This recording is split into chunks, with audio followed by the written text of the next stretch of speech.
Quiero darte las gracias por seguir atenta a los estudios que hemos venido desarrollando las últimas semanas. Si es la primera vez que nos visitas, quiero que también tú te sientas bienvenida. Estudiar a las mujeres de la Biblia nos enseña a entender de dónde vienen y por qué son como son. Y si creemos que toda la escritura es inspirada por Dios, entonces también entendemos que estas mujeres están aquí para que nosotros aprendamos de ellas. También quiero compartir contigo que si no estás conectándote a las reuniones de Zoom por la tarde, los martes por la tarde, pues déjame decirte que se han estado poniendo muy interesantes. De verdad que es un tiempo en el que podemos retroalimentarnos con el estudio de la semana. Además que podemos charlar, podemos compartir otras cosas, orar por nosotras. Yo espero sinceramente que dispongas de una tarde para que te conectes y compartas tú también. El Señor ha sido inmensamente bueno a pesar de la pandemia y de esta situación de restricción que hemos tenido por un año y más, pasado un año. Sin embargo, hemos querido aprovechar todo lo posible que esté a nuestro alcance y esta es la forma en la que lo hemos podido hacer en este último año y estamos muy agradecidas con el Señor por eso. Así que de verdad te invito de todo corazón que hagas un esfuerzo y te conectes con nosotros.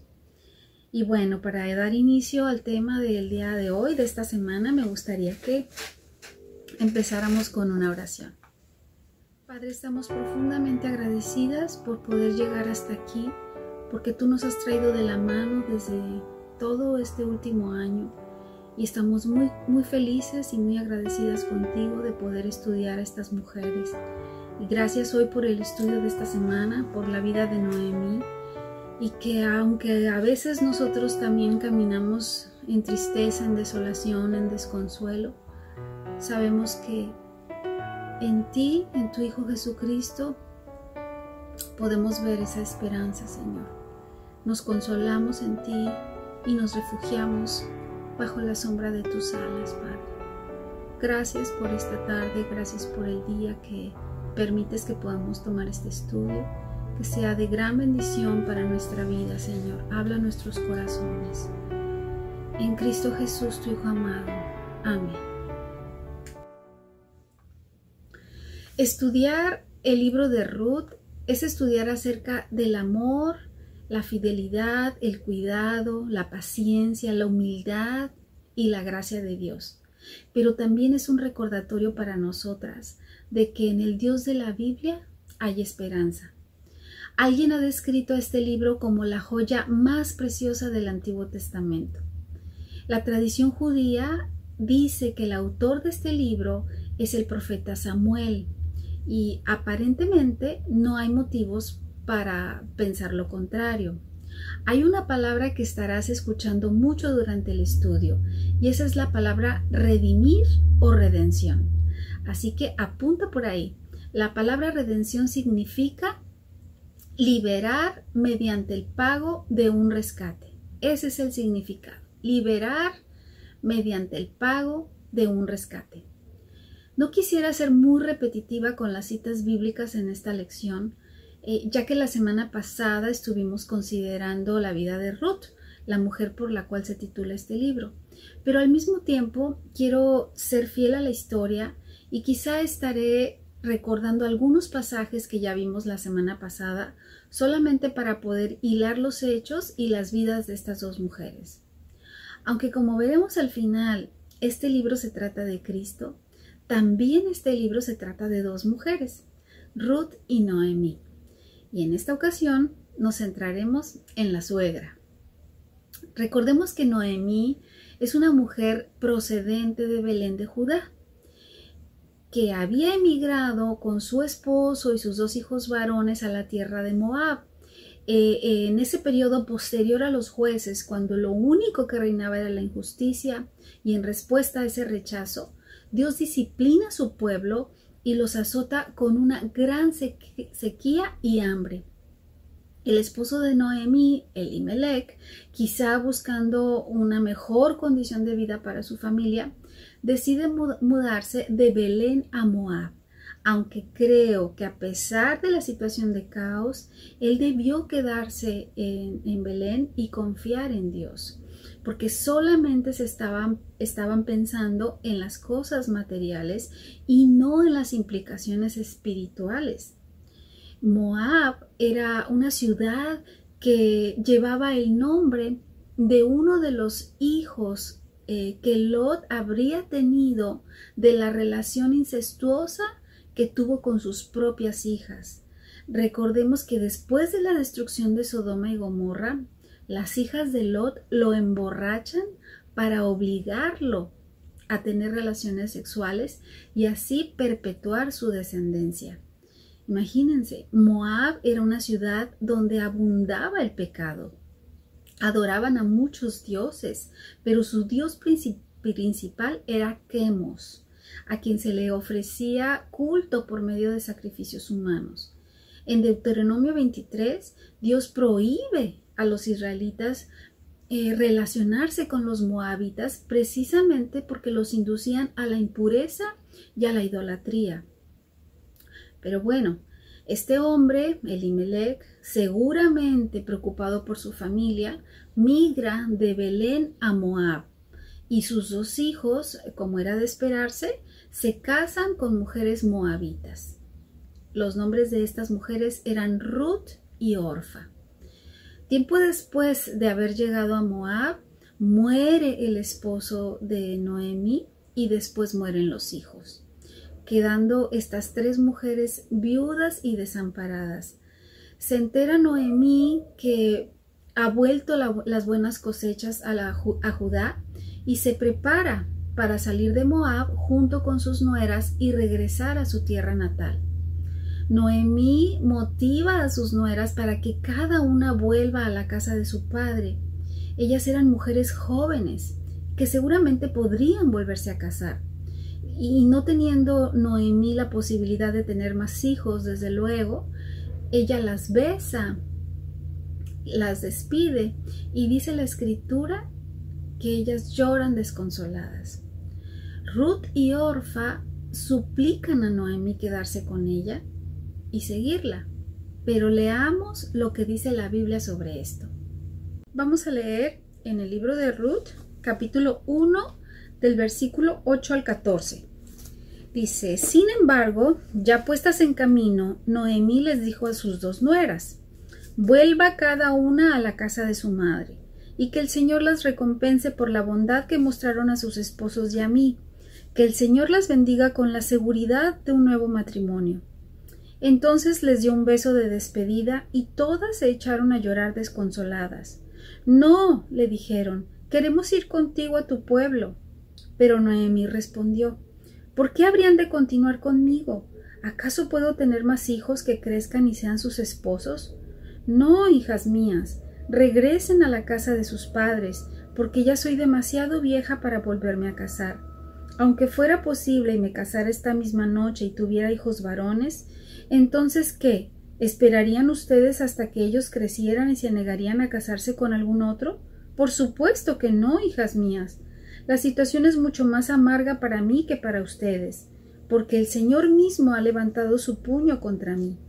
Entonces volvieron a llorar juntas y Orfa se despidió de su suegra con un beso, pero Ruth se aferró con firmeza a Noemí.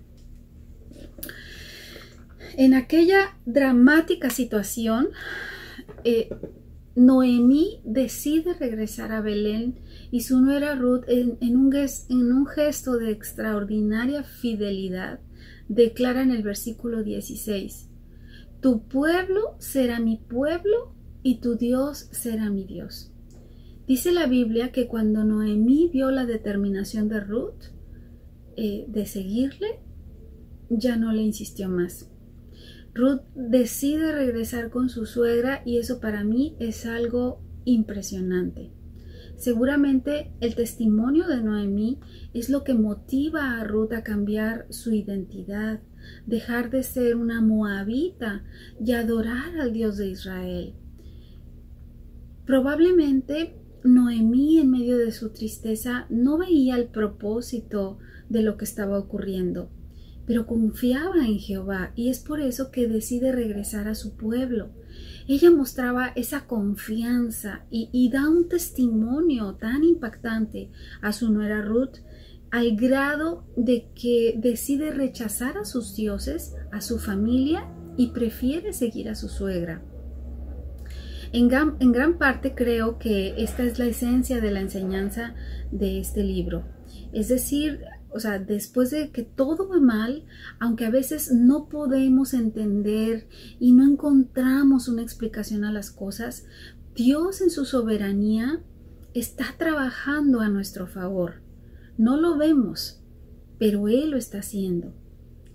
¿Qué podía hacer Noemí siendo una mujer viuda en una tierra que no era la suya, con tradiciones y en medio de un pueblo que no era el suyo, en donde ella definitivamente no encajaba, habitando en un pueblo que tenía otras costumbres? La Biblia no lo dice, pero asumimos que ella accede a migrar de Belén a Moab en obediencia a su esposo Elimelech. Pero en el momento en el que ella queda viuda y sus hijos varones mueren y ya no tuvieran quien más se ocupara de su sustento, es cuando providencialmente toma la decisión de regresar a su tierra. A nosotros nos gusta y hablamos mucho de Ruth, de su amor, de su fidelidad, de lo que ella demostró a su suegra. Pero sinceramente estoy convencida que la estrella de este libro es Noemí. Y le voy a explicar por qué lo creo de esta manera. ¿Se ha puesto a pensar que de dónde provino esa convicción en Ruth en permanecer al lado de Noemí? Y no solo eso, sino también de la determinación de decir: tu pueblo será el mío y tu Dios mi Dios. Ahora, vemos a Noemí regresando a Belén, muy consternada por lo que le había sucedido a su familia. Muere su esposo, después sus hijos, sin descendencia, en pobreza. Así que a ella podemos entenderla perfectamente. Estaba devastada. Orfa regresa con su familia y Ruth continúa el viaje con su suegra Noemí.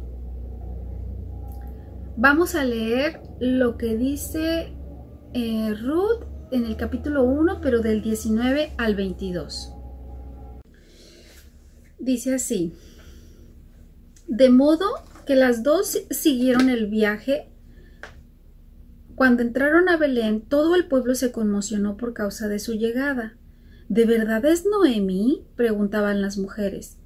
No me llamen Noemí, contestó ella, más bien llámenme Mara, porque el Todopoderoso me ha hecho la vida muy amarga. Me fui llena, pero el Señor me ha traído vacía a casa.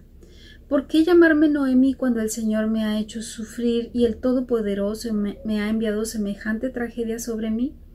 Así que Noemí regresó de Moab acompañada de su nuera Ruth, la joven moabita. Llegaron a Belén a fines de la primavera, al comienzo de la cosecha de la cebada. Bueno, antes de continuar con esta historia, con el relato de esta lección, me gustaría que hagamos una pausa porque quisiera que tomemos en cuenta dos aspectos de la ley de Moisés para que podamos entender a detalle perfectamente lo que está pasando aquí. Dios había establecido en la ley de Moisés que si un hombre moría sin hijos, que es el caso de Mahalón, el esposo de Ruth, la viuda no debería dejar la familia de su marido muerto, sino que el hermano del difunto debía casarse con ella para dejarle descendencia a su hermano fallecido. A esta ley le llamaban la ley del levirato, es decir, la cuñada se tenía que casar con su cuñado para darle hijos al hermano fallecido. Así, el hijo de esta unión venía siendo el heredero del hombre que murió, no del que se casó con la viuda. Y el otro aspecto de la ley también establecía que si una persona empobrecía, podía rentar su tierra y un pariente cercano podía redimirla o rentar esa tierra. Esto era, la compraba de nuevo para conservarla en la familia del fallecido. Así que cuando Noemí regresa a Belén, la razón de su tristeza es que ella ya no tiene más hijos que pudieran casarse con sus nueras y poder dejar descendencia para sus hijos y así poder salvar sus tierras. Ella regresa a Belén viuda y además pobre. En medio de esa amargura, Noemí en ese momento no percibe un pariente cercano que pudiera redimirla y obviamente recobrar las propiedades de la familia. Así que llegan ella y Ruth a Belén justo al inicio de la siega de la cebada y ocurre un encuentro providencial que cambia la vida de Ruth y de Noemí. Booz era ese pariente cercano de Elimelech. Dice a partir del segundo capítulo del libro que Booz era un hombre de mucha riqueza. Y se da toda esta historia que ya estudiamos la semana pasada, donde Ruth le pide a Noemí que la deje ir a los campos de la cosecha para recoger espigas.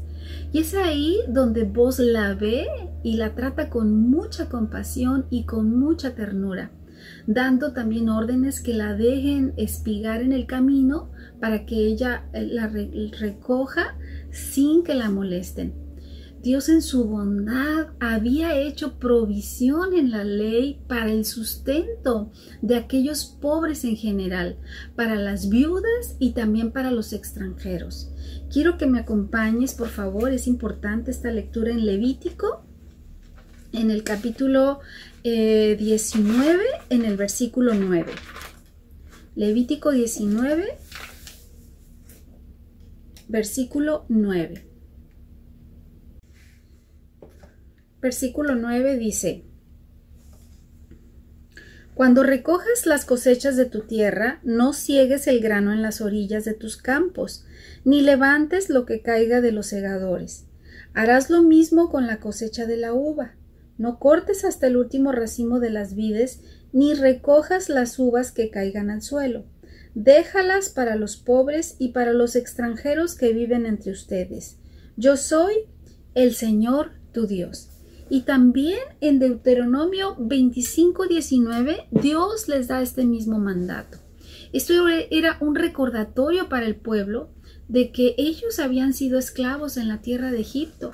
Y así como Dios había sido generoso con ellos, liberándolos de la opresión de Faraón, ahora ellos debían mostrar esa misma bondad con los pobres, las viudas y los extranjeros. El tiempo de los jueces fue la peor etapa del pueblo de Israel. Recordemos que el libro de los jueces termina con la frase de que no había rey y de que cada quien hacía lo que le parecía según su criterio. Así que no siempre se cumplía la ley.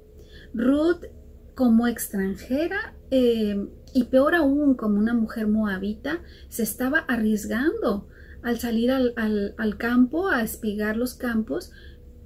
Por eso es por lo que Booz le da instrucciones a sus trabajadores de que no la molesten y que la dejen recoger de lo que se cae al suelo y que además la dejaran comer entre los sirvientes. En pocas palabras, Booz estaba cumpliendo la ley. Por lo tanto, concluimos que él era un hombre justo y además era de la familia de Elimelech. Así que cuando Ruth salió a espigar, llegó a este campo, al cual ella por supuesto no sabía de quién era, y como nosotros no creemos en las casualidades, vemos aquí la mano de Dios guiando a esta joven moabita al campo de aquel único pariente de Elimelech que podía redimirlas. Booz se fija en Ruth. Meditemos en todo lo que tuvo que pasar para que hubiera este encuentro.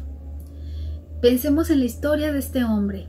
Su madre era una ramera de Jericó que en el momento de la conquista de la ciudad había ayudado a estos 2 espías israelitas a esconderlos para que pudieran huir de los guardias del rey de Jericó y no los mataran. Esa misma mujer que mostró fe por el Dios de Israel, que más tarde se casa con un hombre importante de la tribu de Judá, ella era Rahab la ramera. De esta unión nace Booz en Belén. ¿Se dan cuenta? Dios moviendo las piezas para que estos 2 personajes, Ruth y Booz, se encuentren en este campo propiedad de Booz, un hombre rico, justo, aparentemente soltero y disponible, cambiando completamente el futuro de Ruth y de Noemi. Sin duda, el encuentro entre ellos fue algo providencial. Booz muestra una bondad inusual, se asegura de que nadie la moleste, dejándola espigar el campo, dándole agua, dándole comida y además dándole para llevar a su suegra. Una efa de cebada equivalen como a 20 kilos de grano. ¿Cómo reaccionas ante las muestras de bondad que otros tienen hacia ti? ¿Das todo por sentado? Porque aunque no lo digas con tu boca, en el fondo de tu corazón crees que te lo mereces. O te sientas llena de gratitud, incluso sorprendida de que alguien te trate con bondad. Déjame decirte que el orgullo y la gratitud están tan separadas entre sí como el cielo del infierno. Ruth no entendía por qué Booz la trataba con tanta bondad. Pero la respuesta de Booz es lo que es más sorprendente. Vamos ahora a leer en el libro de Ruth. Regresamos al libro de Ruth, pero ahora en el capítulo 2, versículos 11 y 12. Versículo 11 dice: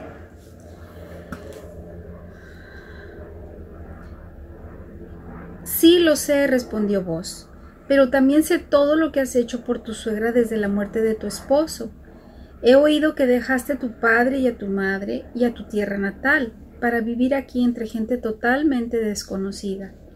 Que el Señor Dios de Israel, bajo cuyas alas viniste a refugiarte, te recompense abundantemente por lo que hiciste. La bondad de Booz solo era el reflejo de la bondad de Dios. Dios ha prometido bendecir a todos aquellos que se refugian en Él y Él es fiel a su propio nombre. Nadie puede ganarse el favor de Dios pretendiendo hacer cosas para Él, sino que Dios bendice a aquellos que esperamos confiados en Él, en lo que Él puede hacer por nosotras. Obviamente, Noemí se sorprendió al ver todo lo que Ruth llevaba y al saber que fue en los sembradíos de Booz donde Ruth había trabajado. Inmediatamente recordó que él era su pariente más cercano que podía redimirlas. Parece que Noemí cambia repentinamente de humor. Desde el principio ella expresaba su tristeza, su amargura, hasta se cambia el nombre, pero ahora ve un destello de esperanza. Todo ha cambiado. Ella ha pasado de la queja a la gratitud, de la amargura a la esperanza. Y además celebra la compasión y la misericordia de Dios. Su amargura se convierte en alabanza y tiene muchas razones para sospechar que en el corazón de Booz hay un interés por Ruth. Ahora vamos a ir en el capítulo 2, ahí mismo, pero ahora del versículo 21 al 23. Dice: Entonces Ruth dijo: Es más, Boaz me dijo que volviera y me quedara con sus trabajadores hasta que termine la cosecha. ¡Excelente!, exclamó Noemí. Haz lo que te dijo, hija mía. Quédate con las jóvenes hasta que termine la cosecha. En otros campos podrían molestarte, pero con él estarás segura. De modo que Ruth trabajó junto a las mujeres en los campos de Boaz y recogió grano con ellas hasta el final de la cosecha de cebada. Luego siguió trabajando con ellas durante la cosecha de trigo a comienzos del verano, y todo ese tiempo vivió con su suegra. Lo que se da después del capítulo 3 en adelante, hay un encuentro nocturno entre Ruth y Boaz, y lo que le sugiere Noemí a Ruth es algo extraño, muy extraño. Vístete, perfúmate, ve a su tienda y acuéstate a sus pies. ¿Qué pudo haber pasado mal? La estrategia de Noemí pudo haber destruido la reputación de Ruth para siempre. ¿Qué tal si Boaz se aprovecha de ella? ¿Qué tal si alguno de los trabajadores la ve salir de la tienda de Boaz y la toma como prostituta? Solo que, ojo, la instrucción de Noemí no era que fuera a seducir a Boaz. Lo que ella le está pidiendo es que vaya a proponerle a Boaz que la redima. Boaz, el pariente más cercano que podía ayudar a esta mujer en desgracia, era el único que podía recuperar su propiedad. Pero también necesitaban un heredero que preservara el nombre de la familia. Recordemos que Ruth no había tenido hijos de su esposo Mahalón. Por eso es por lo que ellas necesitaban un heredero. Aunque la propuesta de Noemí parecía arriesgada, ella estaba procediendo correctamente de acuerdo con lo que Dios ya había establecido en la ley. El resto de lo que sucedió después ya lo estudiamos la semana pasada. Boaz no descansó hasta que no arregló el asunto del matrimonio, aunque la boda ni siquiera se menciona en la Biblia. Había un pariente aún más cercano que Boaz, que pudo haber redimido la heredad de Noemí, pero finalmente no quiso hacerlo. Así que se realiza la ceremonia para sellar el trato, que constaba de quitarse la sandalia y dársela al otro, a la otra persona, en señal del acuerdo que se había tomado. Boaz y Ruth se casan y Dios permite que Ruth quede embarazada, lo cual me hace pensar que probablemente Ruth era una mujer estéril hasta ese momento. Vamos a leer ahí mismo en Ruth, pero ahora del capítulo 4, versículo 14 al 17, dice: Entonces las mujeres del pueblo le dijeron a Noemí: Alabado sea el Señor, que te ha dado ahora un redentor para tu familia. Que este niño sea famoso en Israel, que él restaure tu juventud y te cuide en tu vejez, pues es el hijo de tu nuera que te ama y que te ha tratado mejor que 7 hijos. Entonces Noemí tomó al niño, lo abrazó contra su pecho y cuidó de él como si fuera su propio hijo. Las vecinas decían: Por fin ahora Noemí tiene nuevamente un hijo, y le pusieron por nombre Obed. Él llegó a ser el padre de Isaí y abuelo de David. Ruth por fin le ha dado un heredero a Noemí. Pero la vida de este niño iba a trascender la vida de sus padres. Nadie se habría imaginado que este niño iba a ser el abuelo del rey más importante de la historia de Israel. Y eso nos enseña a nosotros que nunca vamos a lograr ver en esta vida todo lo que Dios está haciendo en nuestra propia vida. Muchas veces quisiéramos ver cómo es que Dios está obrando. ¿Cuál es su propósito para lo que me está pasando? Pero olvidamos que somos solamente una pequeña parte de un gran rompecabezas que Dios está armando, y que de ese rompecabezas nosotros solamente podemos ver una pequeña parte. Es verdad que el testimonio de Noemí jugó un papel muy importante en la vida de Ruth. La vida de piedad de Noemí fue un regalo y un reflejo de su corazón centrado en Dios. Pero hay algo mucho más importante y trascendente en esta historia. Quisiera concluir con esto y dejarlo en tu mente para que lo medites. Esta historia nos recuerda de tener siempre presente en todo momento de la gran bondad inmerecida de Dios en nuestras vidas. Noemí pierde de vista la bondad de Dios. Ella se llena de amargura, pero al momento de percibir la bondad de Dios a través de la persona de Boaz, es que su amargura se convierte en esperanza. Pero ¿sabe qué? Nosotros tenemos en Cristo un Redentor infinitamente más bondadoso. No solo nos libera de la miseria eterna, sino que restaura en nosotros la imagen de Dios que se ha perdido a causa del pecado. Si tú has venido a refugiarte a la sombra de sus alas, Dios ha provisto para ti ese Redentor en la persona de nuestro amado y glorioso Señor y Salvador Jesucristo. Y su provisión de gracia es mucho más abundante. Lo más interesante de esta historia es que nos lleva a mirar hacia adelante. Todas nosotras somos como Ruth, esa moabita en necesidad por causa de nuestros pecados y que no podemos rescatarnos a nosotras mismas. Pero Jesucristo pagó el precio de nuestra redención y nos ha dado una heredad en el cielo y en la nueva tierra. Así que te invito a que vengas a Cristo. Ven ahora. Ven a refugiarte bajo la sombra de sus alas.